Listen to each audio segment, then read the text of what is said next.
there's no evangelical part of Taoism. In fact, interfering with other people's lives is one of the things that you shouldn't do, right?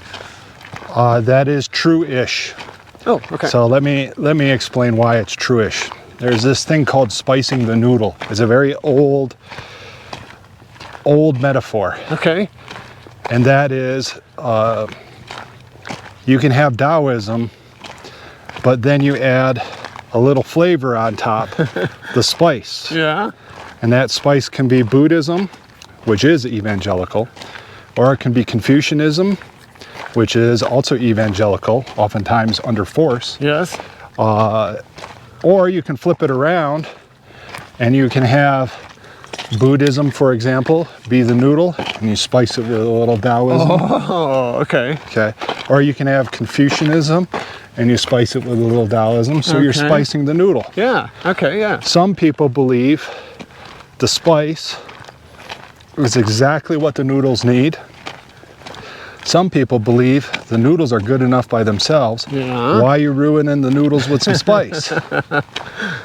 So the noodle, when the Taoism is the noodle, is not at all proselytizing, has no missionary component to it, understands that people can only progress spiritually of their own choice and action.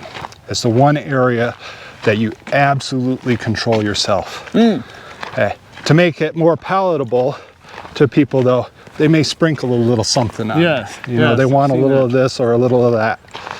And that's where you get a lot of sect variation. Yes. Is how the spice goes.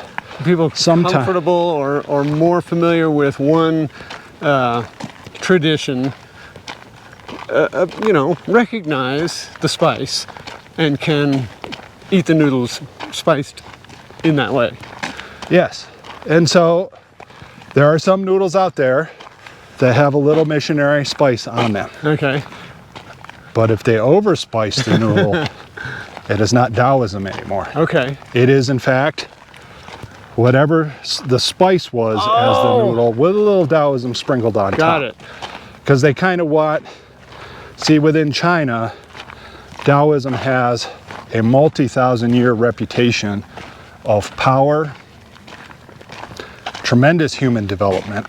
Nobody has ever sat back and went, oh, that Taoist path, you're not going to end up at the peak of human accomplishment or, you know, personal development. It's always been the exact opposite of that.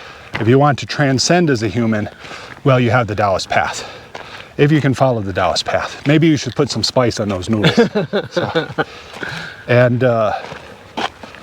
So when people are sitting back and let's say it's like 80% Buddhism, 20% spice, the reason that they're putting that spice on there is they want the Taoist reputation. Yeah. Oh, they want the Taoist power. Yes. And unfortunately, Taoism makes sense, meaning that it makes sense at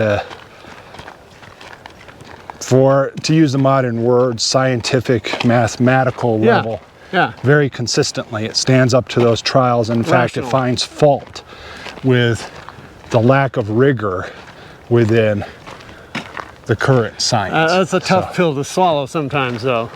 So you got to have some... Got to have some spice. Yeah. You spice that noodle. But here's the thing. Yes. The noodle has always allowed the spice. You mean to say that there's no like value judgment on pure Taoism versus spiced Taoism? Well, you know, it's kind of like people sitting back and debating which way they like their hamburger or their tofu burger or their whatever it happens to be. Yeah. You know, within Taoism that has been largely friendly. Okay. There haven't been wars fought over it. There haven't been crusades. There haven't been all sorts of those other things which plague people. Taoism has largely managed to avoid. Except, of course, when Taoists get super annoying and then somebody decides that they're going to purge them. Ooh. So then they find out, oh yeah, all those skills, they actually have them. Nice. So that becomes, and so then you end up with the classic contests and you know, Star Wars like Order 66 type of things. And Oh, like the Jedis. yes, but then you get to be, if you're the Taoist, if you're the Noodle in that circumstance, you get to strive against incredible odds and live the epic story. Right. So is that really all that horrible? But Okay, very good. So there's so to bring it into today's like confusion of ways to see the world, you can add a little spice to your life without being, you know, a hardcore Taoist, right? I mean, that's kind of yeah, you can part of living, right? you can put a little Taoist spice on whatever you happen to be doing. Nobody cares. The reality is that always keep in mind, Taoism is not divine truth. It is human method. It has changed continuously across the thousands of years of its existence. It will continue to change continuously. And there are really only a handful of things which, should they fail within the collection of method, that will collapse Taoism. But the thing that the reason it hasn't done it so far has been, one, the highly successful outcomes, and two,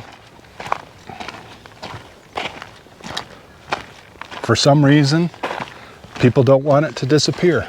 Oh, So. it's just resilient. It's, well, Well, you know, it's kind of like, if you take, for example, democracy. This is not a political talk. It is a talk about an organized system. If you take, for example, democracy, democracy only exists if people want democracy to exist. you're right. It can't be imposed. It has no ordainment. Right. And so with Taoism, for some reason, people want it to exist. And for that reason, it exists. It persists. And it has kept its foundation throughout many thousands of years. And part of the reason for that is allowing the variations to rise and the understanding, despite, again, some claims of divine mandate, spicing it up. Yeah. It has been, it's continued to thrive and move ahead with the thought that it is, in fact, collected human method. It's flexible, adaptable. And it changes to fit the circumstance, but maintains its core. Its integrity, its internal, persistent integrity.